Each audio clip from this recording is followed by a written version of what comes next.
So welcome back to the Ron Johnson Show. I'm your host, Ron Johnson. I want to thank everybody that has continued to watch us on YouTube, those that are listening on the podcast.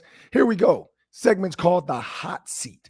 As I bring my producer in, Sam Ekstrom, we're going to play a little hot seat. You've seen this before with coaches. Is this coach on the hot seat? Is this coach on the hot seat? How hot is it?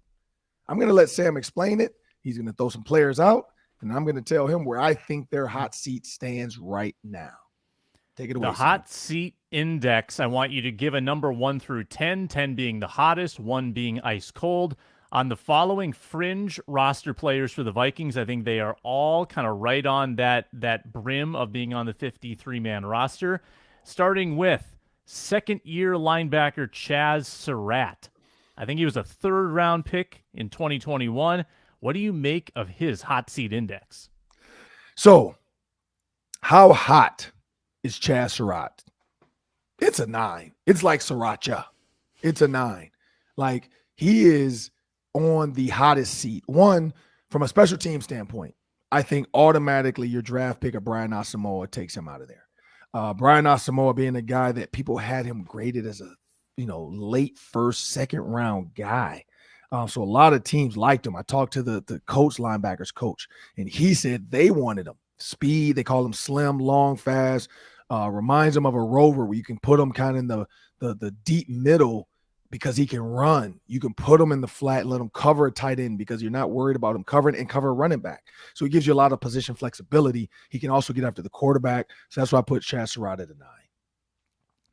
Yeah, I get that same vibe too. I just feel like they've got plenty of linebackers, and if Surratt didn't play last year at all, he's not going to have that advantage of experience. So moving on, I want to try to get to 5 of these. How about Dan Chisena, the special teams guy for the last 2 years, entering his 3rd season?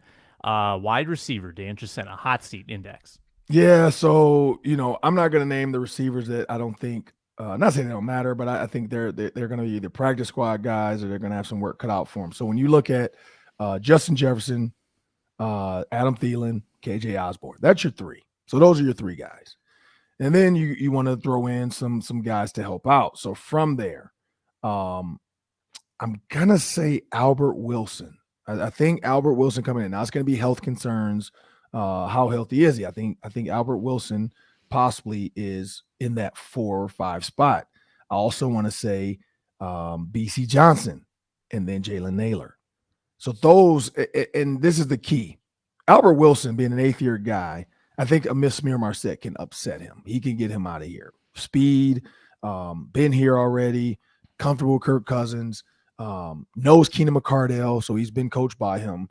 So Albert Wilson is that fringe guy, but he's also an 8th-year guy, so he knows how to be a pro. Jalen Naylor is an easy guy you can put on the practice squad, so he's here. The question is going to be special teams, and this is where I think Dan Chisena is going to have an issue this year. When you look at a guy like Brian Asamoah, who's going to be a big-time special teams guy, you got some running backs you want to keep. So do you try to turn those guys into special teams guys?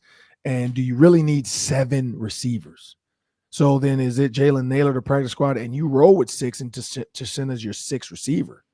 That's what's going to come down to. But I'd say with his special teams ability, I don't know if he would be active every week because, again, this practice squad now is more fluid with COVID and with just the new NFL rules. I'd say his hot seat number is going to be a 6. I think he's hot, but he can definitely go out there and show these coaches his speed, and maybe in this new offense where they stretch the field, he's a guy they need. Yeah, what number does he wear? 85? I think it's about an 8.5. I think his hot seat is his number. I just think that there are too many promising receivers on this roster for you to not roster one of them in favor of Chisena. He's not really a wide receiver. He is a special teams guy solely, and I'm not sure that their new special teams coordinator is going to value him the same way that the previous regime did. Moving on. But first, actually, we're going to tell you about betonline.net, your number one source for all betting needs and sports info. Find the latest sports developments, league reviews, and news, including this year's NHL playoffs, which have now concluded, and Major League Baseball. BetOnline is your continued source for all sports wagering information, including live betting, esports, and scores. They're the best spot For podcasts and news about the seasons, betonline.net is the fastest and easiest way to check in on your favorite sports and events, including MMA, boxing, and golf. Head to the website today. Use your mobile device to learn more about the trends in action. BetOnline, where the game starts. All right, let's do one more. How about Oli Udoh, former starting right guard, last year of his contract. He's not the starter anymore. What's his hot seat index? Yeah, so I'm going to go with, I'm just going to go out there. We have no idea. I think Wyatt Davis gets better. He becomes a perennial backup, maybe a swing guard guy they can use, maybe in this season system. I think Ed Ingram, we know he's going to be fine. I think Oli Udoh, he's got to be up there because of just some of the issues that we saw. The length at 6'6" makes him a little bit tall for a guard, where you see more guards tend to be in that 6'4", 6'3" range because they want to be squatty and be able to really attack. But at 6'6", 320, he's kind of that longer guard, but he got pushed back a lot in the Kirk's lap. And I know, clean pocket, 93% quarterback, that's what you want. A 93 grade quarterback with a clean pocket, you got to have better guard play. And so I put him on a 9. Like, I think he's on a 9 because these coaches, they've heard it, they've seen it, and if they're bringing in guys that they like, those probably are the guys that are going to make it. So I put him at a 9. So I'm going to put him at about a 7.5. And here's why I think it's a little less hot, is because who is your next Rashad Hill? You need a swing tackle. Is it Vidarian Lowe? He's a rookie. You don't really know what you have in him yet. Is it Blake Brandel? He's played very sparingly. Is it Oli Udoh? He's got that tackle body. He's got that tackle experience a little bit, at least in practice.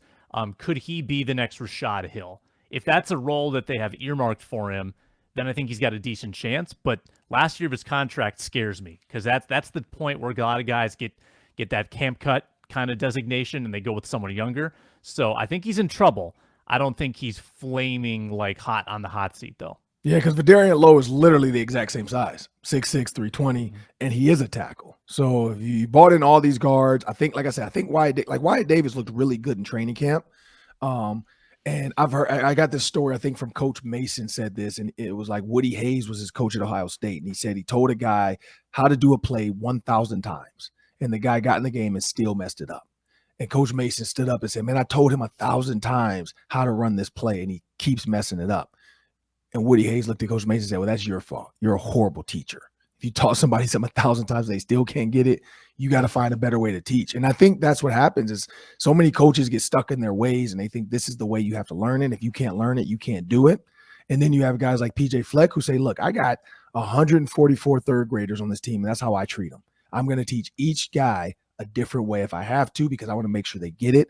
And I think that's what this new regime is. It's about getting the guys to do what they need them to do and finding out how they learn best. And we will see. But I think that's going to be the key when you have so many guys that have that academia type of mentality of how do I teach this guy to get it right? Maybe that's what turns it around for some of these guys, where they're going to be taught the right way. And I think maybe Wyatt Davis and I had Ryan Monis on when I did a radio show, and he said the same thing. He said it's tough for guards that are not first-round draft picks to come in early and just be ready to go.